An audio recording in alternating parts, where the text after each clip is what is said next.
なんて手間がかかって地味な作業なんだということなんですが、この状態、いつもありがとうございます。華道家のフライケです。今回はですね、こちらのアジサイ1本でですね、こちらのアジサイ1本で、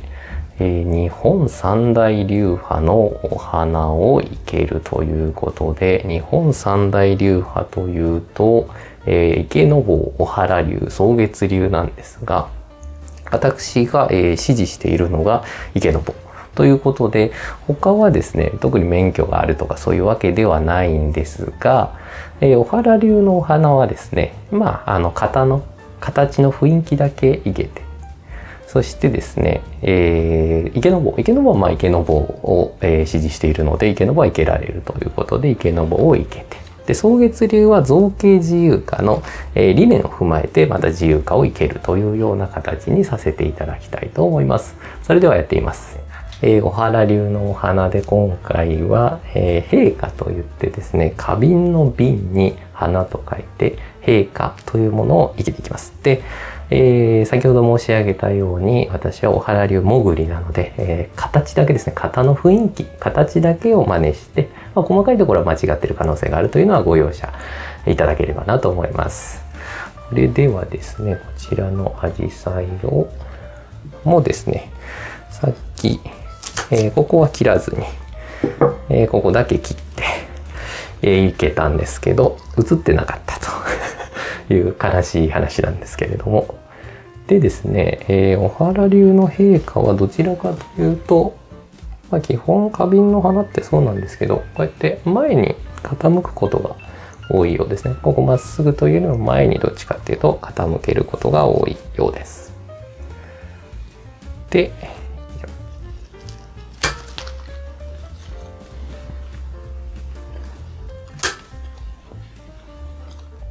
今ですね、落としたこの2本によ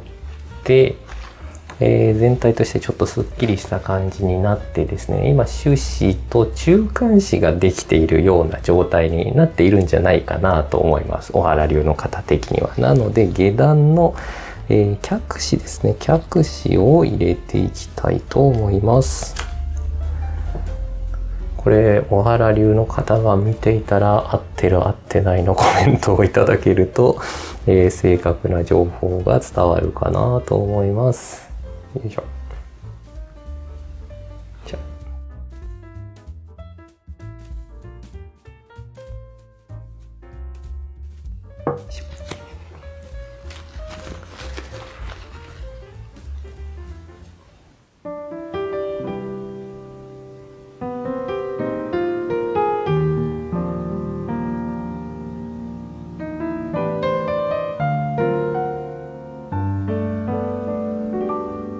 はい、小原流のですね、陛下、もどきと言っておきましょうか。どこか間違っている可能性があるので。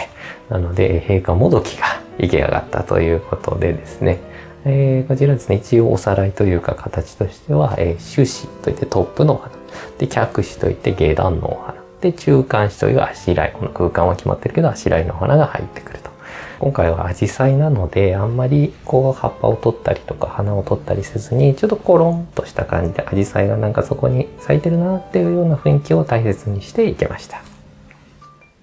さて続いては池坊のお花ということでですね、先ほどの、小原流の陛下がですね、陛下もどきですかね、陛下もどきが自然調な、生け花、アジサイの全体の自然な姿を生けるというような形でしたので、池坊のお花は自由花といって自由な花と書いて自由花と読むんですが、池坊にもですね、様式がある型のあるお花があるんですが、それではなくて自由なスタイルのお花でですね、自由花の構成方法や花の分類として点線面塊というのがあるんですけれども、今回はですね、アジサイの花の塊ですね、それを活かして、お花を生けていきたいと思います。そしてですね、池坊ではこういうですね、普通の壺とか花瓶も使うんですが、こういう変形花器っていうんですけど、普通の壺とかとはまた形が全然違う変形しているような柿ということで変形柿を使ったりしますので、今回は変形柿を使ってアジサイを面の構成ですね、面じゃないですね、塊ですね、すいません、塊の構成でいけたいと思います。で、ここが塊になってますね。お花が塊になっているので、そこを生けていくと。よいしょ。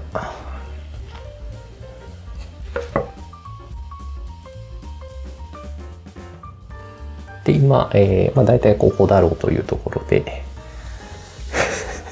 これね、本当はターンテーブルとかあるといいんでしょうけどね。今この状態ですね。見えますかね。はい。よいしょ。あとですね、余談でもないんですけど、三大流派、日本三大流派って言うんですけど、これよく言う話ではあるんですけど、池坊は、一番最初の生け花、歴史上に出てきて一番最初の生け花なので、流ってつかないんですよ。草月流、小原流、池坊っていうじゃないですか。で、日本三大流派なのに一個だけ変じゃないですか。それは池坊が元祖だから、生け花の元祖だから池坊流とは言わないということで、流がついていないと。これ結構豆知識で話せる感じはあるので、覚えておいていただくと楽しいかなと思います。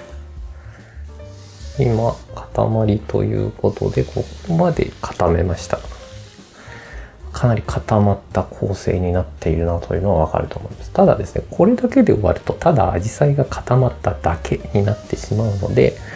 一旦ちょっと息抜きが欲しいよねということになるので、ここから息抜きの枝を入れていきます。この子がですね、息抜きの枝として入っていきます。さあ、この喋ってるのもですね、私が動画を見返した後にですね、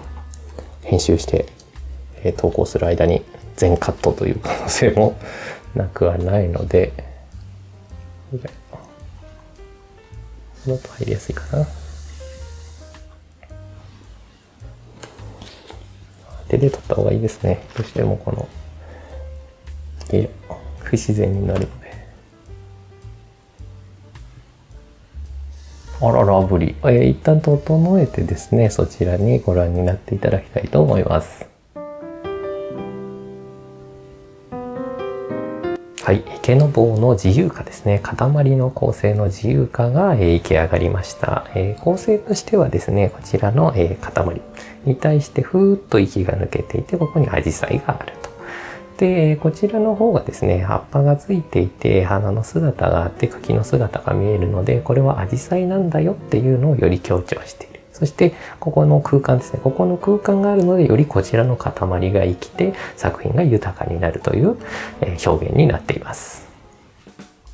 さて、続きましてはですね、草月流の造形自由花を生けていきたいと思います。そしてですね、造形自由花って何っていうことなんですけれども、造形というのは芸術の分野の言葉で、物体を作り上げるとか、そういう意味なんで、絵画とか工芸とか何でも造形には入るらしいんですけれども、っていうと、なかなかこう、造形の独特の独自性みたいのが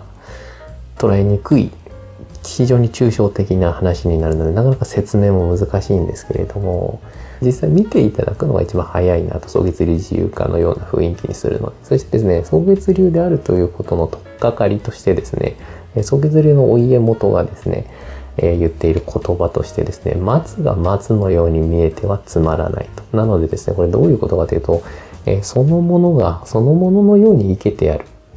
例えば紫陽花だったら紫陽花がじゃあ生けてやる。ああ、紫陽花だな、素敵だな。それじゃつまらないよねっていうようなことを言っているんですね。不思議ですよね。これ私も理解するのに結構時間がかかりまし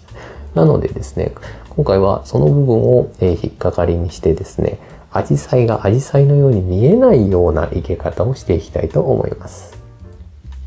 ということでですね、紫陽花が紫陽花のように見えないようにしたいんですが、もうすでにこの段階でどうしようかというのは決まっているんですが、多分ここから先はお腹が鳴ってますね。すいません。よいしょ。ここから先は早送りになると思います。なぜかというと、紫陽花のですね、萼の部分を残して花を取っていきます。こっちが花ではなくて、こっちが花なんですね。なのでこれを、ある程度全て取っていっちゃおうかなと思っています。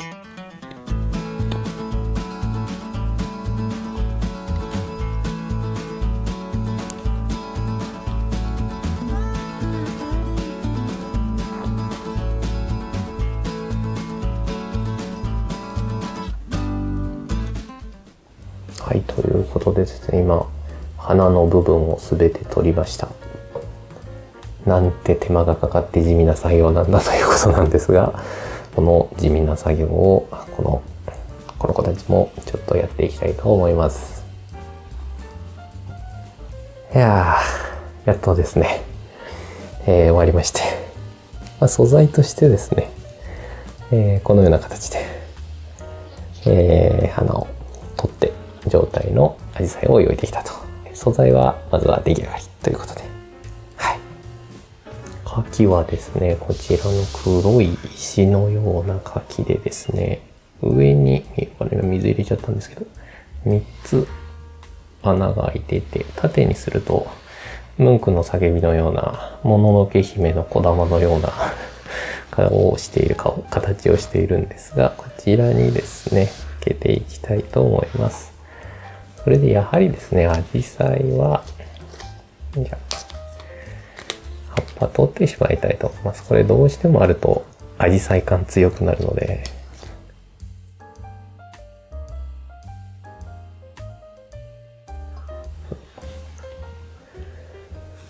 どういう風にしていくか、どういう風になっていくかは、いけながらやっていますけれども、今のところこれ実際は分かっていないという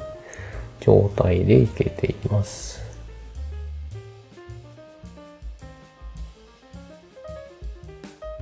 このですね、線ですね。この本来はこういうちっちゃい花がたくさんついてるところを取ったので、この線を生かした方がいいなと思いますね。それが本来のアジサイにはない部分なので、アジサイにはないところをないように、そして塊になるんだけれども、なんとなく交差していくような形でいけたいと。この子だけ外しまして、これね、ちっちゃくて、これかわいいですよ。このちっちゃいの、これかわいいですよね。で、この子は、使わずに、この2つを同じような状態にしていくと。はい、ということで、こちら、やっとできたということで、ちっちゃい花の部分が、取り終わりました。なんて手間のかかる作業なんだ。私は普通にお花いけるときここまではやらないなあんまりこういう造形自由化みたいなのも仕事ではやらないので、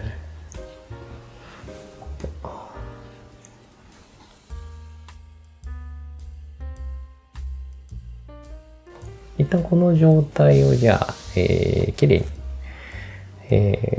ご覧になっていただいてから少し手直ししてまたご覧になっていただくという形にさせていただきたいと思います。はい、ということでですね、現状こういった形で、入っておりますアジサイの花がまだですねちょっとアジサイっぽく見えるというところと、全体がごちゃごちゃっとしている感じがあるのと、茎とですねアジサイのその茎をつないでいる細い線の部分ですね、細い茎の部分が生かしきれてないというところがあるので、そこをちょっと改善していきたいなと思います。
はい、造形自由化が出来上がりました。これですね、やはりですね、最初の通りにですね、草月流のお家元がお話しされた言葉の松が松に見えてはつまらないということで、アジサイがアジサイのように見えないように生けてみました。そしてですね、どっちかっていうと私これ個人的な意見なんですけれども、アジサイというよりはなんか桜吹雪ですかね。桜がこうガーッと吹雪いて散っているような情景を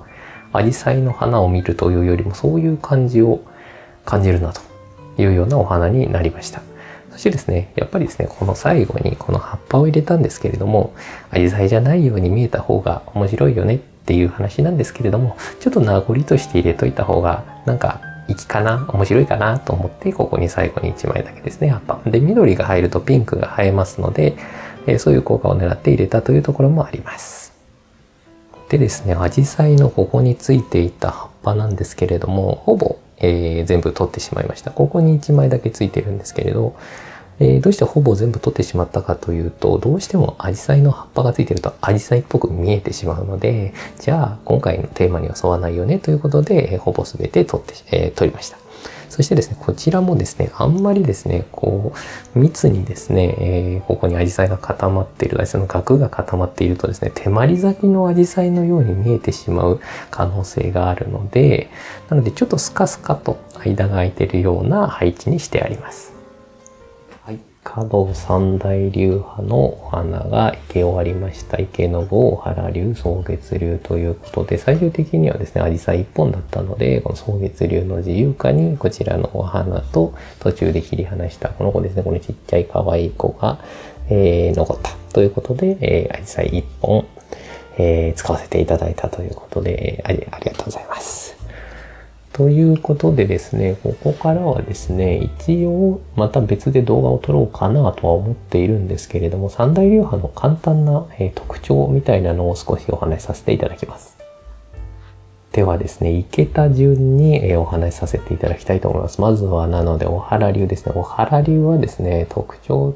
はですね、その陛下、先ほどの花瓶に生ける花と森花っていうですね、また別のお花があるんですけれども、それがですね、非常に学びやすいなと思いますね。学びやすい流派だと思います。生け花の中でも一番、説明を省くんですけれども、陛下と森花両方とも基本が詰まっているので、その基本を、ずっと磨き続けているみたいな流派になるんじゃないかなと思っているので、小原流非常に学びやすい流派だなと思います。そして次にですね、池坊ですね。池坊はですね、歴史と伝統ですね。途中でですね、豆知識的な形で話したんですけれども、一番歴史の文献の中で生け花というものが出てきたのは、最初の組織が池坊なのでですね、やっぱり一番歴史が古いんですね。ってなると、それだけ歴史を積み重ねたものが残っているので、マスターすれば、大変ではあるんですけど、習得するのは。ただ習得すれば歴史と伝統を自分が受け継げるというところがあるので、そこが一番の魅力かなと思います。続いて草月流ですね。草月流はですね、非常に芸術関係のものが好きだったり、革新性や斬新性を求めて、常にお花と向き合って造形していくという流派なので、新しいものが好きだったりとか、なんか自分のセンスをクリエイティブに活かしたいみたいな方は草月流いいなって思いますね。はい、ここまで動画をご視聴いただきありがとうございます。今回ですね、小原流と草月流を習ってらっしゃる方がいらっしゃいましたら、どういう風に感じたのかとかをぜひですね、コメントいただけると嬉しいです。私は一応主軸としては池坊になるので、それが他の流派の方を生けて、それを他の流派の方がどう感じたのかというのは非常に気になるところではあるので、あとはですね、リクエストとかこういうのやってほしいよとかっていうのがあれば、今回ですね、池坊も伝統的なものではなく自由化だったので、何か伝統的なこれをやってほしいよとかっていうのがありましたら、ぜひぜひコメントいただけますと嬉しいです。そしてですね、チャンネル登録とちょっと疲れてきてますね。大丈夫ですよ。チャンネル登録と、高評価のほどをですね、何卒よろしくお願い申し上げます。これ非常にですね、励みになりますし、登録してくださる方とか、高評価が1個増えるだけで、非常に喜んでおりますので、ぜひぜひよろしくお願い申し上げます。それではまた。